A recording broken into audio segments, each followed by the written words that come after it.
Sì, buon uomo, conosce la strada che arriva dritto al ponte per l'Africa?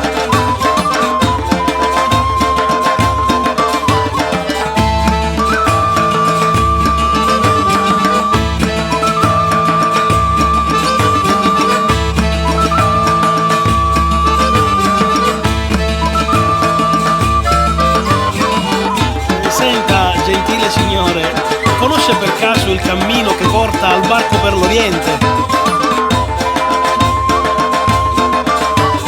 Ehi tu, bimbo dagli occhi furbi, per un soldo mi indicheresti il luogo della contaminazione?